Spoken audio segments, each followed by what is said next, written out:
Hello बच्चों, आप लोगों का स्वागत है गोल्डन स्टडी के इस न्यू लेक्चर में।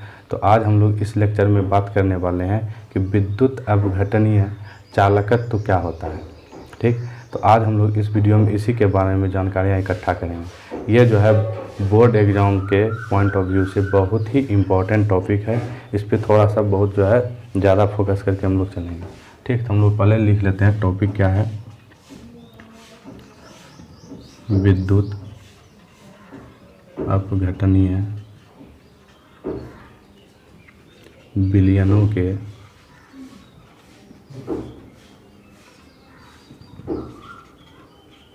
चालकत्व। पहले हम लोग इसको परिभाषित कर लेते हैं, उसके बाद इसके बारे में जो है बात करेंगे। तो पहले हम लोग लिख लेते हैं, तो हम लोग लिखते हैं पहले परिभाषा। किसी वैद्युत अपघटय के जलीय विलयन में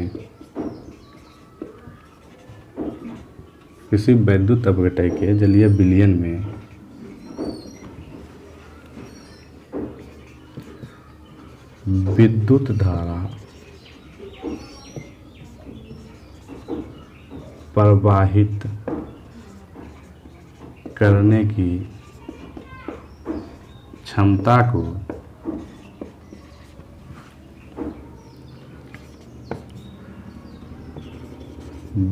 विद्युत अपघटनीय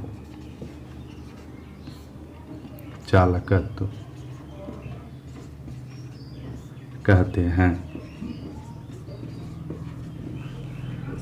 इसी में एक स्टार मार्क लिखना।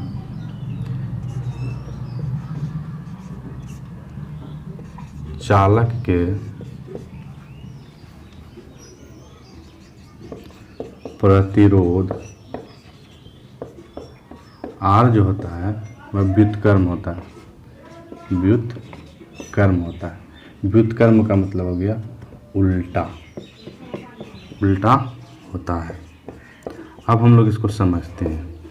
तो अब हम लोग जो है, ये टॉपिक क्या है मेरा बाबू, तो विद्युत अपघटनीय विलयनों के चालकत्व। हम लोग चालकत्व के बारे में जान चुके हैं।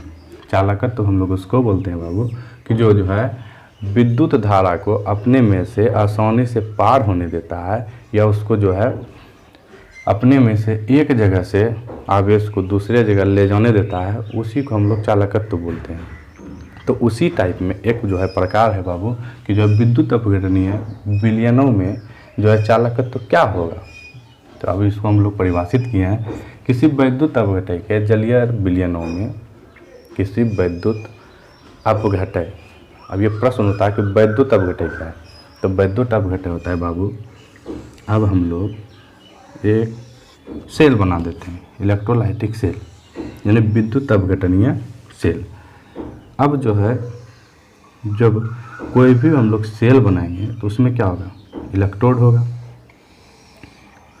अब इलेक्ट्रोड किसको हम लोग बोलते हैं, वही जो प्लस चार्ज और माइनस चार्ज जो तार दो निकला हुआ रहता, उसी वही इलेक्ट्रोड मेरा कहलाता। अब ये जो इलेक्ट्रोड है बाबू, इसमें तो कुछ मिला हुआ होगा। जैसे हम लोग बैटरा देखते हैं ना, बैटरा में क्या होता है, पानी बोलता है कि जब पानी खत्म हो जाता है तो उसमें शुद्ध पानी डाला जाता है। अब यही है बाबू मेरा वैद्युत अपघटय। वैद्युत अपघटय। तो अब यही बोलता है बाबू कि जो है किसी वैद्युत अपघटय के जलीय विलयन में जब विद्युत धारा को हम लोग प्रवाहित करेंगे, कि जो अधिक से अधिक जो है उसका क्षमता हो कि जो हम लोग विद्युत धारा को प्रवाहित कर दें, एक इलेक्ट्रॉन को दूसरे जगह ट्रांसफ़र हम लोग कर दें, एक आवेश को हम लोग दूसरे जगह ट्रांसफ़र कर दें, तो वही मेरा कहलाता है विद्युत अपघटनीय चालकत्व। ठीक, तो अब जो फिर जो है अगला पॉइंट लिखे हैं कि चालक के प्रतिरोध जो होता है, यानी C जो होता है, या इसको हम चालकत्व भी बोल सकते हैं। चालकत्व के प्रतिरोध R जो होता है वह व्युत्क्रम होता है, यानी कि जो है कह सकते हैं हम इसको, अब इसको लिख सकते हैं कि C बराबर 1/R।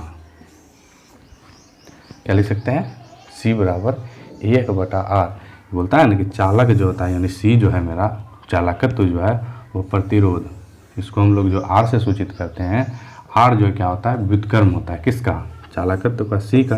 तो अब हम इसको क्या लिख दिए, सी बराबर जो है 1/r। ठीक, अब हम लोग आगे चलते हैं, समझ में आ गया होगा। अब हम लोग देखते हैं ये चालकत्व का एसआई यूनिट क्या होगा और ये आर जो है इसका क्या एसआई यूनिट है। ठीक, इसको हम लोग देख लेते हैं, इसको मिटाते हैं। तो अब लिख देना है टॉपिक स्टार मार के, एसआई यूनिट, इसको हिंदी में इकाई बोल देंगे। ठीक, तो अब देखो सी का क्या हो जाएगा, पहले हम लोग आर का देख लेते हैं। तो हम लोग जानते हैं रेसिस्टेंस, इसको आर को हम लोग क्या बोलते हैं, प्रतिरोध,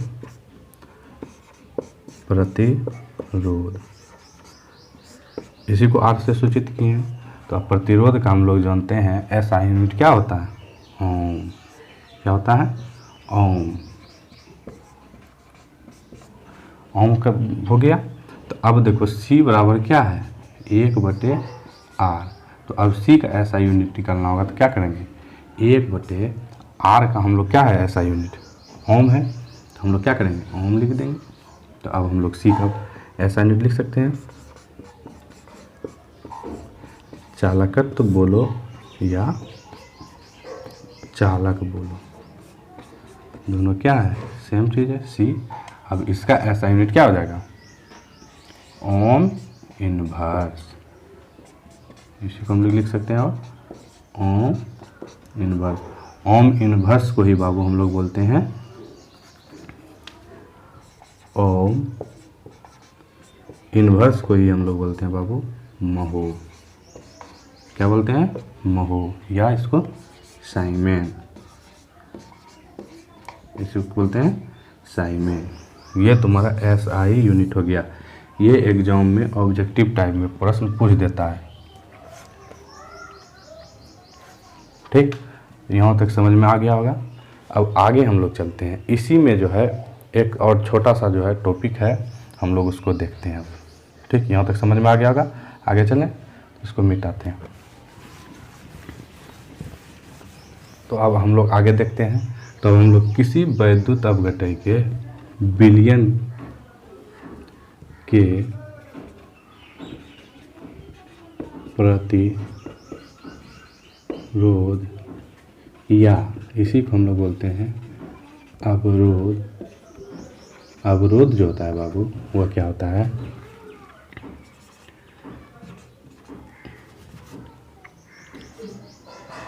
इलेक्ट्रोडों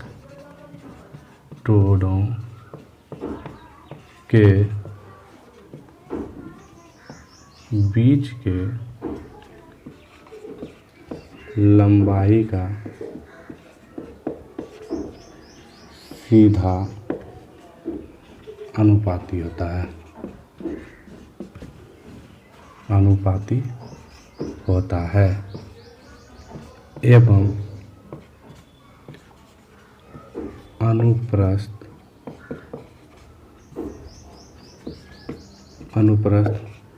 प्रति छेद का व्युत्क्रम अनुपाती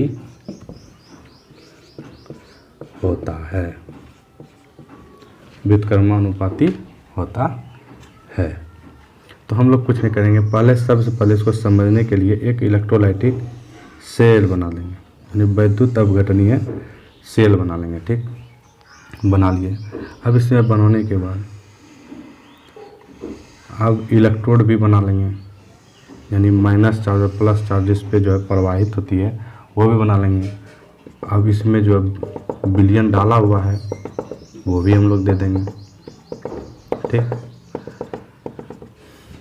इसको चार्ज भी दर्शा देंगे, प्लस ये माइनस, इसी को हम लोग बोलते हैं, यही दोनों जो है बाबू इसी को इलेक्ट्रोड बोलते हैं। इसी को हम लोग एनोड, इसी को बाबू हम लोग कैथोड बोलते हैं। ठीक, तो अब हम लोग चलते हैं टॉपिक पर।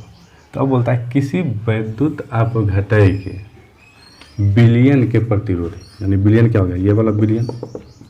अब बोलता है यह विलयन का प्रतिरोध या अवरोध, दोनों एक ही चीज़ है, प्रतिरोध बोलो या अवरोध बोलो।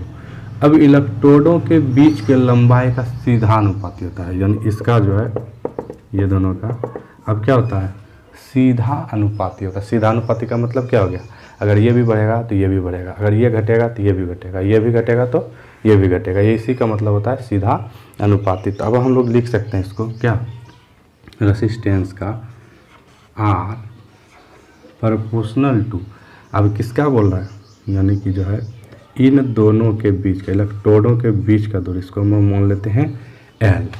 क्या करेंगे, इसको मान लेंगे L। अब जो है ये जो एरिया घेरा हुआ है इसी को हम लोग प्रतिच्छेद, अनुप्रस्थ प्रतिच्छेद बोलेंगे, क्रॉस सेक्शनल एरिया बोलेंगे, इसको हम लोग मान लेते हैं A। ठीक, तो अब जो है पहले हम लोग प्रतिरोध का या अवरोध का जो इलेक्ट्रोडों के बीच के लंबाई का सीधानुपाती होता है उसको लिख लेते हैं। तो R प्रोपोर्शनल टू क्या हो जाएगा, L। लिख सकते हैं, इसको लिख लिया, कोई दिक्कत नहीं। अब आगे चलते हैं। तो फिर बोलता है कि R इनवर्सली प्रोपोर्शन है किसका, क्रॉस सेक्शनल एरिया का, यानी कि अनुप्रस्थ जो प्रतिच्छेद का। ठीक, तो अब क्या हो जाएगा, इसको हम लोग A से सूचित किए हैं, यानी ये वाला जो है यहाँ तक ये मेरा सॉल्यूशन भरा हुआ है, इसी को हम लोग बोलते हैं वैद्युत अपघटय विलयन, वैद्युत अपघटय। अब थोड़ा देर पहले हम इसके बारे में चर्चा किए हैं। ठीक, अब कुछ नहीं करेंगे, दोनों को क्या करना है, मिला देना है। तो R समानुपात L/A, कोई दिक्कत नहीं। अब क्यों मिला है बाबू, कि दोनों देखो क्या है, RA है, तो R एक जगह कर देंगे तो कोई दिक्कत, एक जला देंगे, मिला दिए दोनों को, कोई दिक्कत। अब इसी को बाबू हम लोग एक्सप्लेन करेंगे।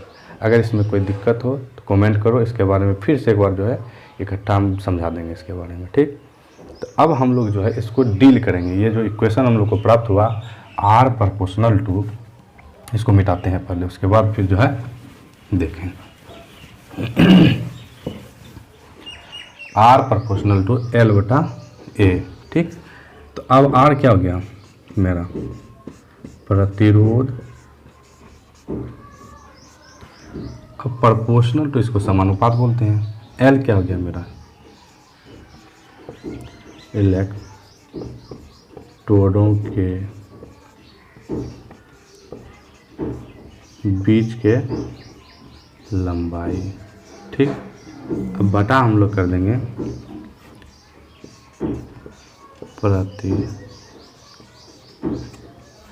प्रतिच्छेद अनुप्रस्थ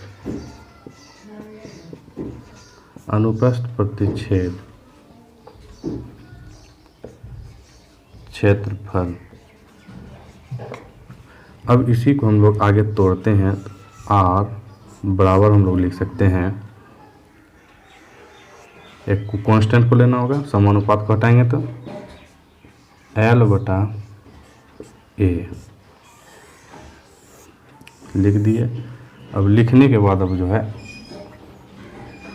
अब ये वाला जो देख रहा है इसको हम लोग क्या नाम देंगे, यही मेरा जो बनता है इसको अनुपातिक स्थिरांक बोलते हैं। क्या बोलते हैं, अनुपातिक स्थिरांक। अब इसको हम लोग बोलते क्या है, इसका नाम क्या है, तो इसको बोलते हैं रो। इसको क्या बोलते हैं, रो। इसको हम लोग रो बोलते हैं, यही अनुपातिक स्थिरांक है। आगे चल के इसी को हम लोग प्रतिरोधकता बोलेंगे, प्रतिरोधकता।